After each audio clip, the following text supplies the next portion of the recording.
Quick disclaimer, this video has been recorded multiple times and failed, mainly due to editing software issues.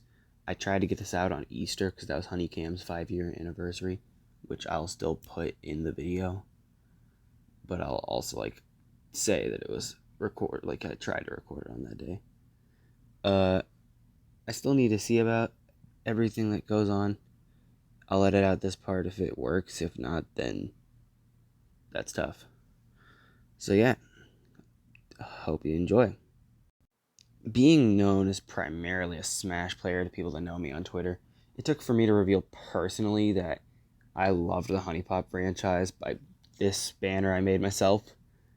At first, when I was making it, I just thought of a funny joke of nobody can prove me wrong, I'm the best Huniepop 2 coach.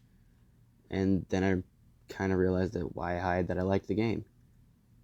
It easily caught the attention of a younger me, and I grew up with the first game and the spin-off. It was a great impression for a franchise. Just simple art style, good OST, well-designed characters, voices, and then the game itself was just fun. Now, I didn't get introduced to it by just randomly looking for it on Steam, because I was too young at the time to really be like, yeah, let's look for that. My first look was on when Markiplier had played it, and that gave me even better impressions. Just the memories he made by playing it, because he made an entertaining game even more entertaining, because he just had the over-the-top reactions and his loud and bubbly personality. It made all the much better to keep me enthralled, and many others, as his channel's still getting views on those videos as is. Now, with this retrospect, I'm just going to be looking at things. First game and all that. It's just trying to look at what made this series for me. So, with Huniepop, I was introduced to it, like I said, on YouTube. It was a pretty simple game in the long run. I won't explain everything here because I have a whole video. Huniecam, I got introduced when it was released thanks to, actually knowing it was coming out. Of course, the YouTubers playing, it was great. And I feel it only really succeeded thanks to being connected to Huniepop, but it was a fun game in its own right. And of course, Huniepop 2 is the most recent one, and that'll just get into when I get to the section. So, yeah, starting off with this retrospect, we're going to be going with Huniepop. So, what was Huniepop, other than the Match 3 puzzle game? Well, to start that, we need the story of the game. Now, the story is really simple, as you, the player, start off with little to no experience with Hunie. You are pretty much a complete failure when it comes to talking to him, until a woman named Kiyu approaches you in the bar, and you botch talking to her, almost completely embarrassing yourself. But she says later on that you will meet again soon, and it's your lucky day. She shows up in your room later, dressed awkwardly. You don't know it's her technically, and she reveals she's a love fairy, here to help you with the ladies, saying it's her job. After that, she takes you on the tutorial date, and then you just get to choose your first location to meet a girl. Now, the gameplay, while simple, is split off into two different things: the dating sim / visual novel portion of it, and the Match 3 puzzle game that we have.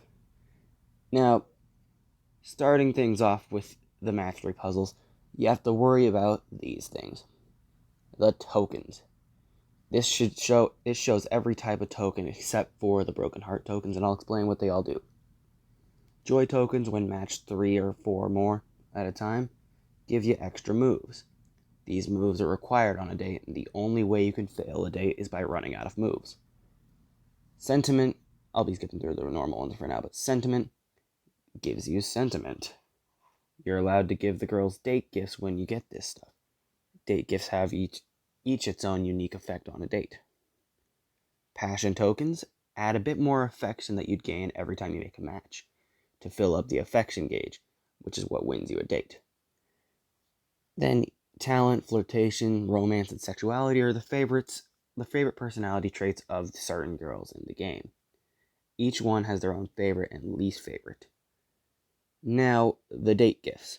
I won't be explaining every single one of them because there's too many to explain. This should show most of the date gifts you can get, though. Now, each date gift has its own unique little premise, adding either more of a certain token type, getting rid of broken hearts, adding more affection meter. They all give you its own unique effect and can make or break a date. Now, with all that out of the way, meeting the girls. To meet them, each character interacts with one another. And the way they do that is through a small cutscene like thrill sequence where each girl talks to each other. In the order of Kiana and Tiffany, Tiffany and Aiko, Aiko and Belly, Belly and Jesse, Jesse and Lola, Lola and Nikki, Nikki and Audrey, and Audrey and Kiana, as shown by my horrible, horrible arrows. And each one adds a bit to character, gives you a bit of background. You wouldn't fully know it from the one thing alone, but that's why you talk to the girls.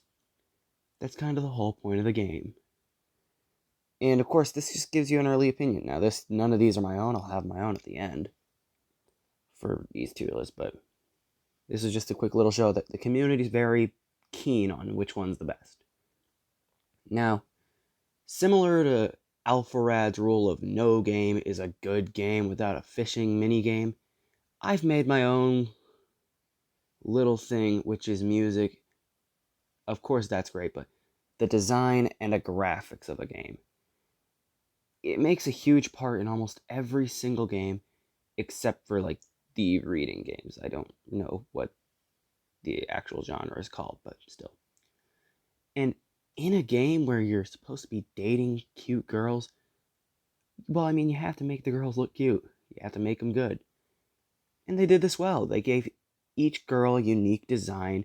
The CG was great, but they even made unlockable outfits for every single girl, ranging from whatever area you'd go to. They'd wear a chiller outfit if they're going to a calmer place. They made their own swimsuits for everything. They made longer dresses for fancier places. It was great. They were smart with how they did it. But of course, the outfits aren't the only thing you're going to get. Each single area has a background to it. Some of my favorites to be the Gold Falls Casino, Water Park, Corkscrew Carnival, and the Botanical Garden. Now these are only a few of the locations that you'll go to, and each one will give a new reaction from the girls. They'll express their hatred or their loving of the place. And it gives you a bit more back into what they'd be like. The ones that like gambling, drinking, they'll probably show a liking to the casinos. They'd probably show up to bars a lot. And the other ones that like their sports, they'd probably show up to the tennis courts and they'd be at the fitness gym. It just gives you a lot of background into the character now. Once again, with the no game is a good game without fishing minigame. My whole rule of no game is a good game without a good OST. The music of Huniepop. It honestly, for a dating sim / match 3 game, it has honestly great tracks. People come back and vibe to them in the middle of playthroughs, and it's great to see that people actually appreciate the music of this game. Some of the most well-received tracks being the water park, the main theme, Lesty's nightclub, the shopping mall, and then the ice rink, which is Kiyu's favorite, as she states when you take her there in the dates. Now, these tracks, they only work so well because they fit the area you're in. Each one's got its own appeal. The nightclub has its cooler effects, DJ sounds, it fits. The ice rink's really calm but surreal, it fits to the place. The water park's full of energy and bright, it just works. Now, the final thing to really talk about is the voice acting. Huniepop being a game that's fully voice acted, it definitely makes it well when the game's voiced by big and small names. But of course, each one just has to fit the voice of the character, and each voice actress did that, in my opinion. Each character that was supposed to have high energy had high energy, and each one that wasn't, they didn't. They just fit the calm, collected bit of it, and they worked really well. So I'll be showing the voice actresses and their characters they voiced and other roles, but I won't name off the other roles because I wouldn't remember them off the top of my head as is. But those stars being Jacqueline Amy as Q, Amanda Burning as Jessie, Kira Buckland as Lola, Amber Lee Connors as Belly, Skylar Davenport as Nikki, Hayden Davia as Kiana, Arden Jones as Momo, Emily Koch as Tiffany, Brittany Lotta as Audrey, Tracy Jane Lovely as Venus, Mary Reese as Aiko, and Sarah Weidenheft as Celeste. Now, the reward of the game. It's what most people are here for anyways. Now, after a few successful dates, you can take the girls home with you for a final bonus puzzle, aptly called the bonus round. I can't show it on YouTube, so here's Obama. Now, once the game is finished and you date all 8 girls plus the 4 unlockable ones, Kiyu gives you the option to unlock alpha mode, and as such, you just can continue playing the game on a harder difficulty. Now, overall, the game was a solid start for the franchise. They almost immediately had their characters designed and ready, and just took a bit of extra time to make the new things, add whatever they wanted, and honestly, the game changed a lot from the original Kickstarter trailer. So, it really did surprise a lot of people when they decided for their second game, they would just change everything, prompting us to Huniepop Studio. Now, Huniepop Studio, when you want to look at it, it's the only spin-off in the series with basically no story, one design location only that you're just kind of stuck in, and most of the speaking / voice acting is kind of just Kiyu with the tutorials. So what really made this game a big enough hit? What made it gain some notoriety other than being related to Huniepop? Well, one of the things that could never hurt is new designs on the old girls and new characters to boot. Now, the new characters introduced were Nora Del Rio, Candice, also known as Candy Crush, Sarah Stevens, also known as Suki, 3 girls with no last name because they never returned, Marlena, Nadia, and Renee, Lillian Orwell, Zoe Green, whose real name is Denise, Brooke Bell Rose, and Lailani Kialoa. Now, these new designs and the new girls came with new outfits too. Now, there was no real incentive to unlock every new outfit besides an image of the girl, but it wasn't much. I only put my favorite outfits because there's a lot of unlockable outfits in this game, which was kind of cool, honestly. I didn't mind the new outfits. But of course, with all the talk of the new girls, well, we of course had new voicing. So I'll be going over those again.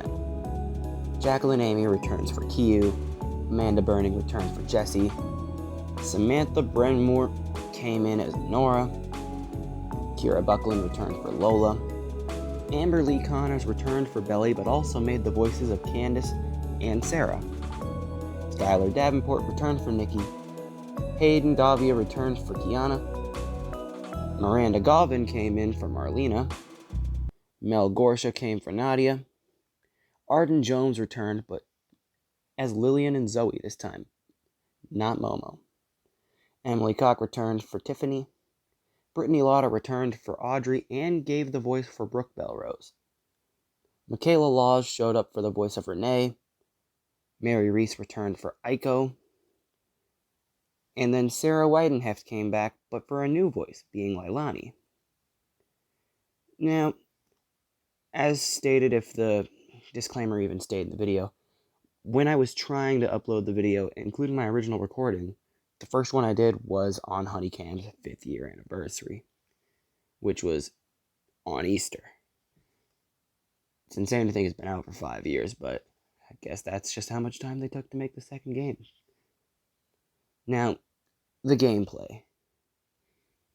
It was pretty simple, but also just had a lot of things that made it more diverse. Basically, you sent girls into the buildings, each building doing different things. You shopped for booze and cigarettes to keep each girl that smoked and, would drink to less stress, as their vices would keep them less stressed than other girls. You send a girl to a cam studio, they make a bit of money. You send them to the photo shoot, they get a bit of fans. Fans being the overall goal of the game. The more you get, the better it is for you. Like I said, pretty simple concept, but one thing I didn't point out yet. The OST of the game. It was a small OST, just thanks to the fact that it was a lot smaller of a game. I mean, it's a point-and-click game, but it did have a decent soundtrack. The main few things being the trailer theme titled Winky Face, and one of the night themes called Handsome Girl Cam School Night Number 1. And then the Honeycam's opening theme, which was also just surprisingly nice for a very calm theme. I really did like it. Now, I would show the reward, but the reward is literally just a dick trophy. I'm not showing a dick trophy on YouTube. So yeah. But with all that out of the way now, the retrospect of the relatively new Huniepop 2. It's the newest of the series and my personal favorite. It changed a lot from the first game, I guess can't say two, but yet still kept most of what made Huniepop Huniepop. Now, the story. The story, well, still relatively simple. It's a porn game. It's still a lot more than the original. This story revolves around, well, the Nymphogen, the main antagonist of the game. Your character is sent out to stop the Nymphogen from waking up for their period that would cause them to destroy the world. As such, your character needs to train themselves for threesomes. Each new threesome adding a bit more experience under his or her belt, tiling each notch down until you got to the Nymphogen.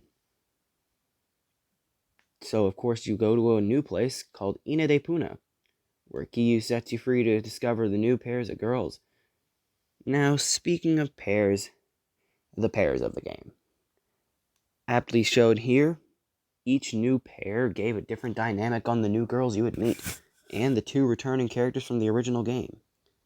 Now, this gave a lot more for iconic scenes compared to the first, including this one right here for Leilani and Sarah.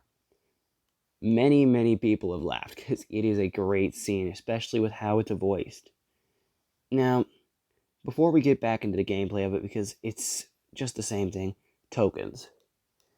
I won't name off everything again, plus if you want you can pause and read it right here. But the newest one being the stamina tokens. Basically, stamina is what the girls need for a date. If you match these, you get 3, 4, 5 for how many you match. Pretty simple concept. Broken hearts, now they don't immediately they don't take affection away, they instead immediately make a girl's stamina get drained. Until that girl's stamina is refilled, you can't focus on her. So now, gameplay. Now, the gameplay's pretty similar to the first. You do have your dating sim and visual novel style of it, and then you still have your match 3. The only difference is, in the visual novel, now you talk to, two different girls. When you talk to one, you get 1+ move for your date, but lose 2 stamina. Instead of having Honey be something you'd upgrade your traits with manually, you instead buy them smoothies, shoes, and unique gifts to get more of your style level, your passion meter, and even your just romance, talent, flirtation, and sexuality experience. This would make dates either way easier for you, or depending on if you didn't do it, probably a lot less easy. And in the match 3, you now swap your attention between 2 girls. Each girl deals with everything differently. They have their own favorites for each type of token, and each one has their own specific baggages. Now I'm just going to try and get a quick rundown of each baggage, why I put this tier list here. But each one gives a different spin on a date. Each one has new effects that just makes things harder. Past stuff, personality traits, or even medical issues that each girl has. So since I already made the tier list, here's a quick rundown of it. The Darkness is ranked number 1 just because you get free passion for getting rid of broken hearts, which would drain a girl out of all of her stamina. Aquaphobic's basically there for the same reason, but it's sentiment instead, and passion's a little more important for me. Sex Addict makes her no matter what you match, Abia will get a bit of affection, because she'll take a random sexuality token from the grid. Kinda Crazy destroys a random row every match directed at Zoe, which leads to extra combo potential, gets rid of some broken hearts at certain occasions. It's a helpful baggage. Emotionally Guarded, although it does make broken hearts appear a bit more often, Nora will be completely immune to broken heart matches. Self-effacing is really easy to get around. All you need to do is give Abia's date a gift before you give her one, rendering the baggage completely useless. Miss Independence, pretty simple as well. Lola won't accept a date gift until 30% passion, which is just 2 passion matches. Really easy to get around. Commitment issues can also be dealt with. You just can't keep your focus on Ashley for 5 turns in a row, which in a game where you're supposed to balance attention between 2 girls, it's pretty easy to get away from that. Jealousy's up here because it only drains 5% of the current affection level when Polly's date receives a gift, meaning you literally just give them gifts early and you lose almost nothing. Vindictive is really easy to avoid. It's either you just don't worry about it at all because you're playing on Incel. Emotionally Guarded gets rid of the effects of this as is. And on normal mode, just avoid broken heart matches. Which, in that case, she only throws away a 1 date gift, which also still isn't that bad. Now, Annoying as fuck, although typically people hate it, it's really not bad. It has a 15% chance that Sarah will leave behind a broken heart whenever you make a match on her, which sounds bad, but most of her pairs are broken heart friendly, being Nora and Zoe. Zoe's turns to sentiment and Nora's becomes literally useless. Teen Angst.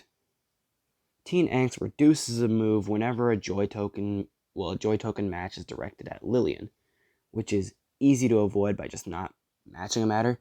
But it's not in the A tier because sometimes RNG will give you a joy token match and then you'll lose an extra move, which can suck. Hypersensitive is pretty easy to avoid. With the right moves, you just don't match them. But it's also down here because 30% passion will be taken away if you do match one on her, which is bad. Asthma means that 4-of-a-kind matches directed at Lillian will take an extra stamina from her, which can suck, but can be avoided because anytime there's a 4-of-a-kind match, there's a 3-of-a-kind match you could take instead. Easily Bored is really, really easy to get around.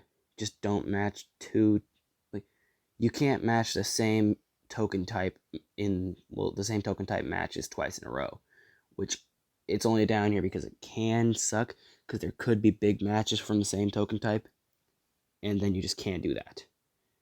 Depression, despite sounding horrible because it's depression, it only takes away 1 sentiment every 5 moves, which isn't horrible.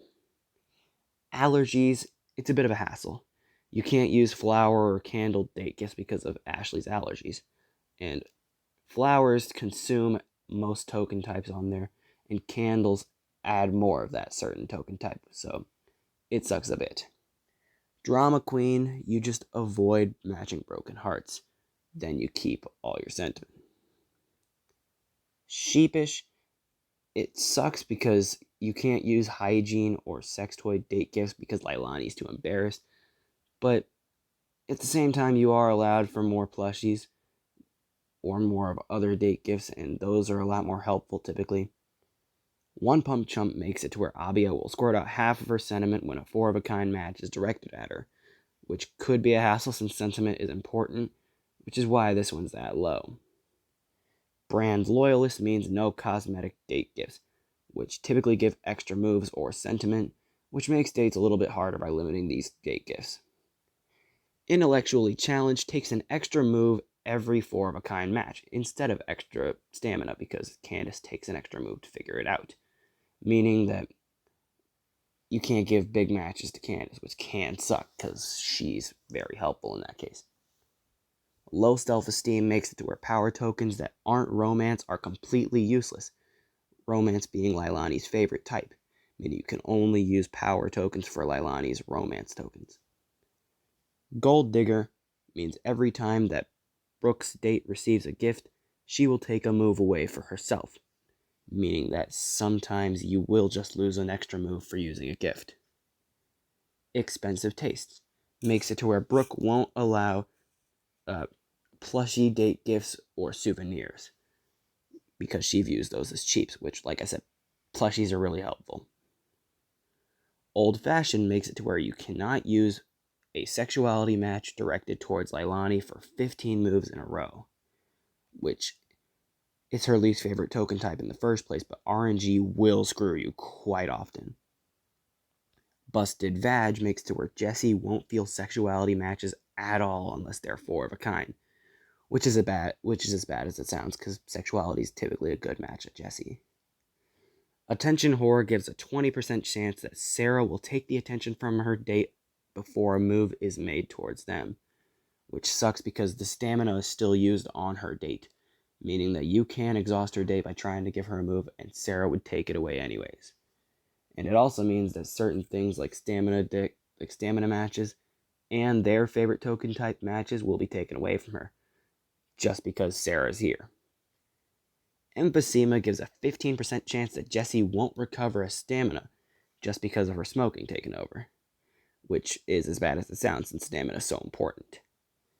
Busy Schedule takes a move away every 10 moves since Lola has things to do, which can break a date in tense situations and ruin potential plans for certain styles of play. Forget Bold leaves a 5% chance per move that Candace will forget a date gift that either her or her date has received, removing the effects of the date for the rest of it. Which sucks, because certain date gifts are necessities in the late game. Unsentimental means it reduces the sentiment drops for 20% for the rest of the date, less date gifts which change the tides of dates heavily due to the amount of sentiment that drops. Tinnitus reduces the amount of bells on the grid, meaning none will fall if your attention is on Zoe because of her tinnitus. Smelly Pussy reduces the passion drops by 20%, making matches of any kind worth less on dates. And now the worst 2 baggages in the game. Caffeine Junkie, which is where Lola will absorb all stamina matches no matter who it gets matched to because of her caffeine addiction. And Abandonment Issues, which reduces 5% of the total affection every time your attention is turned away from Nora, which in a game where you focus on 2 different girls makes it impossible to not turn your attention away quite a few times, reducing the amount of affection which you need to pass the dates quite often, making it the worst baggage in the game. Now, with the addition of the second girl, there's a lot more character interaction. I won't get into too much of it, but it gives a lot of improvement to certain characters. The old ones actually got more personality, and the new ones just seem to fit in quite well. Now, it doesn't hurt that Kiyu chimes in on certain conversations, making for quite iconic moments and making things a lot funnier just due to her personality. Now, the designs and graphics of this game are great. Now, I couldn't find the locations, so I won't be able to show those off yet. And, of course, a lot of other stuff will be just not in here. But just look at the outfits alone. They spent a lot of time on this. Now, I only could put my favorites because there's even more than a Honeycam for this game, which is insane. And they even put effort into making Kiyu's outfits, which could be because she was originally planned to be in the game, but it'd be weird trying to date somebody else and then just having the invisible fairy show up. Now, another huge improvement for the game was the music and OST. Now, I can't get all of them, and it's also not pointed out just like the last one because it's set up differently, but a lot of the tracks in this game are insane, and you will see people that play through the game constantly stopping for a moment to jam out. Now, a few of the most iconic tracks right now are the strip club, the golf course. Honestly, a lot of people like the casino's theme. I like the private tables theme and the royal suite, something that people point out constantly. Now, of course, the voice acting of this game is still phenomenal. There's quite a few new voices. The returning ones are mostly from Honeycam. There's not many girls that stayed through all 3 games. But going through them again, with all the new voices in, we have Jacqueline Amy coming back as Kiyu. Kira Buckland stayed for Lola. Jessie's new voice actress, Morgan Laurie, because Amanda Burning was, raising her child, who was still very, very young at the time. Amber Leigh coming for Lillian, taking over Arden's role. Shara Kirby taking over Zoe, replacing Arden, and she's no longer in the Huniepop series. Skylar Davenport dropping her role as Nikki and taking over for Amber Lee Connors as Sarah. Sarah Weidenheft returning for Leilani. Melody Muse taking over for Amber Lee Connors as Candace. Samantha Brentmore returning for Nora. Crystal Laporte coming in as Brooke Bell Rose. Shella coming for the new character Ashley. Elsie Lovelock coming for Abia.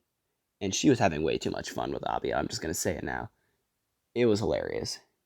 And Marissa Lenti coming for Polly. Now, I only put 2 roles for them because it's Attack on Titan character, a Brawl Stars character, and the amount of range her voice has is insane. Because in one role, she's literally a child, and the other role, she's screaming at the top of her lungs most of the time. But with Polly, she's like a Boston native. There's a clear-cut accent in this. And that's just something I have to applaud. Now, the final voice acting, which I couldn't find if there was 2 girls voicing it, but the Nymphogen apparently were both voiced by Sadie Young. Now, the reward of this game, other than of course the CG from beating each pair's dates, it's basically a punch in your face because Kiyu's played a trick on you saying she loved you, but most people didn't fall for it. But once again, it's basically just a punch in the face. Alpha mode returns, making dates harder every time that you play them, and non-stop mode is added alongside a large wardrobe and all girls that get new outfits, some based on original Huniepop characters that didn't return for this game. Now, I did promise a tier list, and I'll try and quickly make explanations from top to bottom, favorites to least favorite. Now, Leilani's precious. I love this character. She's literally my Twitter background as well. Well, alongside other things, but she's so sweet. Nothing she says will show hatred towards you, even if you make her upset on a date. She's constantly just there. She's nice to everybody you meet. And when I'm in a relationship, I want to feel attraction to the girl. I want her to feel like there's something there. And Leilani would definitely fit that. She is one of the nicest people you know. Kiana's similar, but I just loved her energy. She was always in a peppy mood. She was really nice, and her tomboyish attitude wasn't a bad thing either. Just hearing casual talk from her was great. Kiyu's hilarious. She's the face of the franchise for a reason. She is hilarious to be around. Most of the things she says is sexual innuendos, but in the long run, when she's funny, it's not a bad thing. Ashley is pretty similar. She's hilarious to be around, up to the point that she's literally always making jokes. And I mean, she's just got a great accent too. She's not really a bad character, maybe a little full of herself. But to be fair, when you live her life, it's not a bad thing, especially at her age, because she's pretty young. Belly's similar to Leilani, where they're both just sweet. They're super sweet. And there's not much really more I can go over with Belly, because she's just sweet. Her and Leilani are incredibly similar, and I've already gushed about Leilani. Abia's whole character is she loves sex, which sounds like I'm just becoming the horny man myself, but she's also just a funny character to be around. She's had a dark past, and she likes, she doesn't have to explain it every time, but they keep bringing it up to be like, hey, by the way, we do understand what she would have to go through in her country of origin. Aiko, she's chill. The thing is, people love Aiko because they can relate to her. She's just kind of trying to get through life the way she wants to. She doesn't like her job, but she goes through it anyways. She's just chill, despite the fact that she's like hiding something. Jessie, now this one was a big change because in Huniepop 1, I hated Jessie. Like, nothing against MILFs, but like her whole character was, by the way, I do porn. By the way. And it was so bad. She had a question where she asked about family, if it was important to you, and she said it was the most important thing in the world to her, but at the same time, from what Tiffany would explain it as, it seemed like Jessie really just didn't care. She was more doing stuff for attention more than she was to like care for her daughter as much. She smoked around the house quite a bit. She was obviously not here most of the time, just doing her job, and like it wasn't great. But in the second game, they really made you feel bad for her. And when I feel bad for a character, you're doing something right. Jessie ended up going through hardships of growing older. Her job would call her less because she's getting too old for people to really care. Her smoking has caused emphysema, which will eventually lead to cancer. She's slowly killing herself by just doing something she's been doing for 20 years. It's just, she made me feel, and that's great. Nora, both the Del Rios are just tomboy as hell, and I don't mind it at all. Nora's another realistic-esque character who grew up with the wrong crowd and ended up selling drugs to make money. She's too poor to do most of the things she wants to do, and when she wants to help Kiana, who's a single mother and doesn't have the money to really do much, it kind of sucks. So working at the hotel that gives somewhat decent pay, she's still unable to pay for everything for each of them. And that just kind of, once again, you made a realistic character that I actually liked, and her accent was great. Polly's another sweet girl.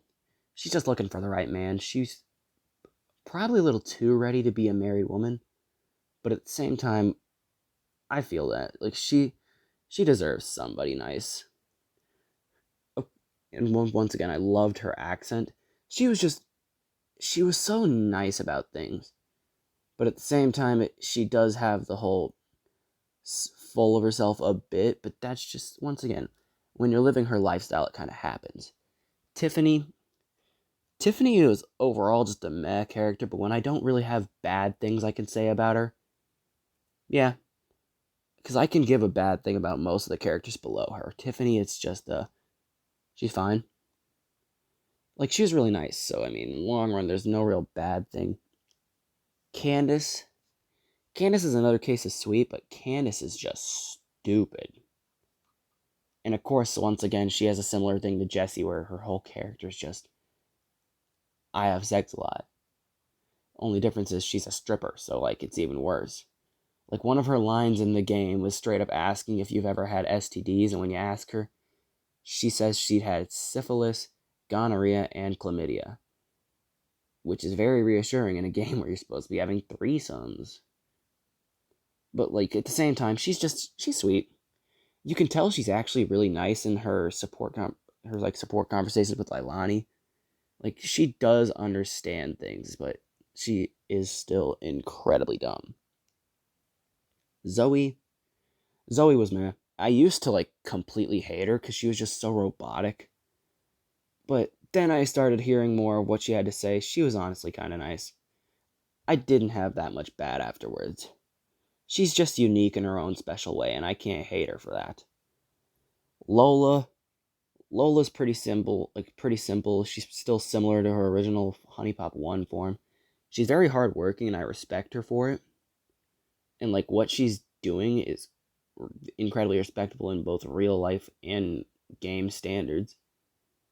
She works way too hard for her own good, but same time, that's most of her characters. Just, I work hard, you've got to work hard. And it kind of sucks. It's a little bit boring. Now, the three honey cam girls here, Renee, Marlena, and Nadia, I just kind of put them there based on like how much I liked their energy and what they did. Renee gave the most energy.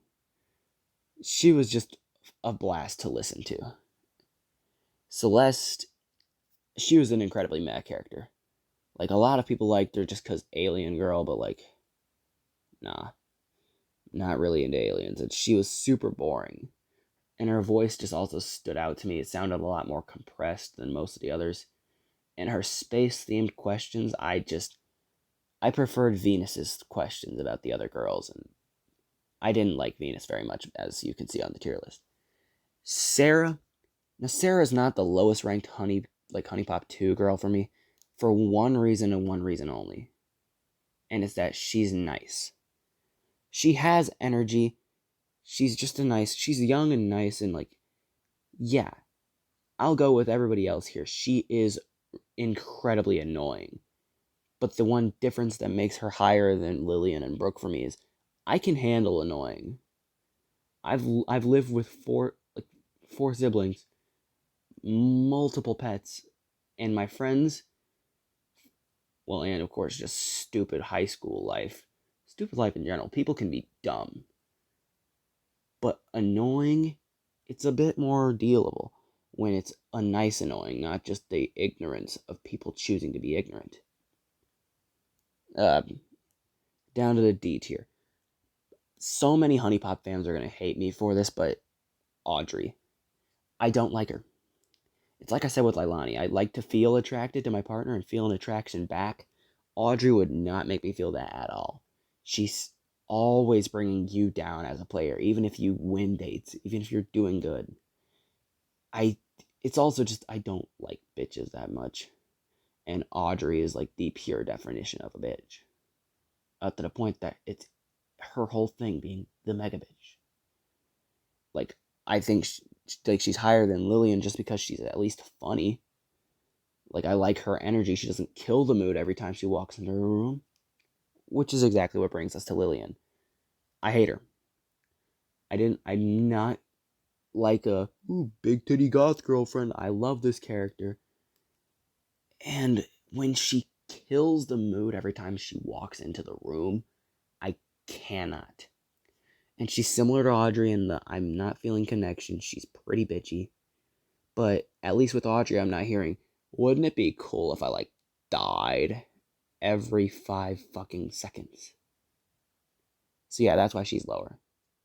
Nikki is another case of fans seem to love her, but I can't, like, see it. Nikki's similar, like, she's a bit more bitchy about things where she definitely doesn't have to be.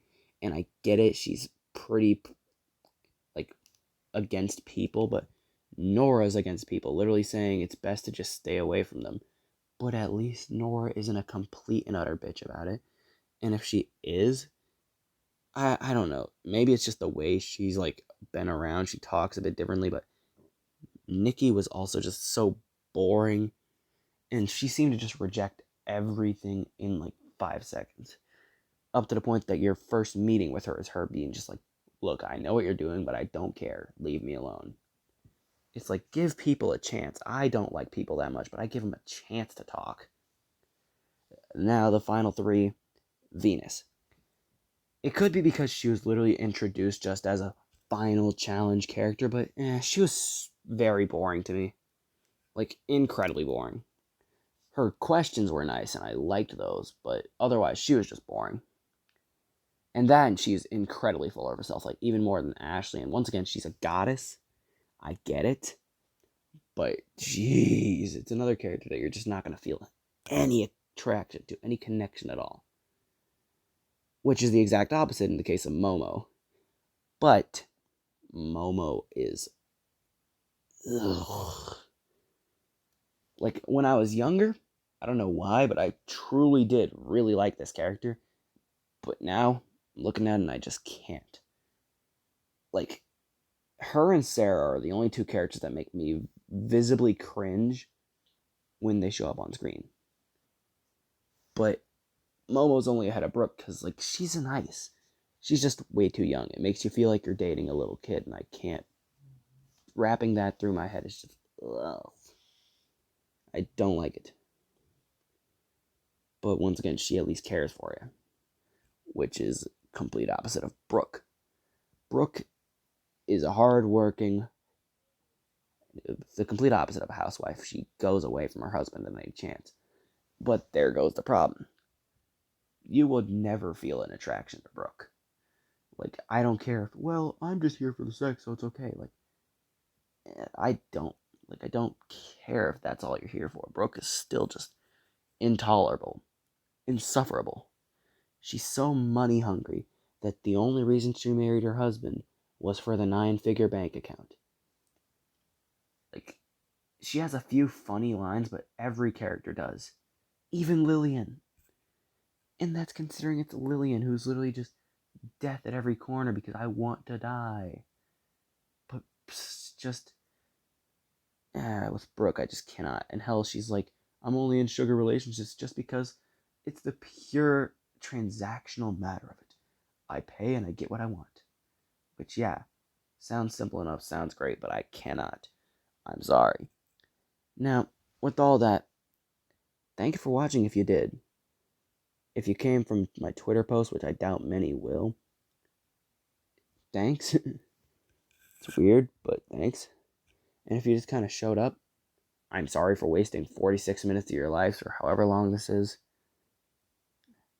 Oh, 46 minutes of your life. Great. Sorry for that, I guess, but hell, if you did for some reason watch it full way, epic. Thank you. I hope you would consider subscribing, but at the same time, if you didn't, I'm not uploading much anyways, so it's alright. If whenever I do make a video, I'll see you in that video. Bye.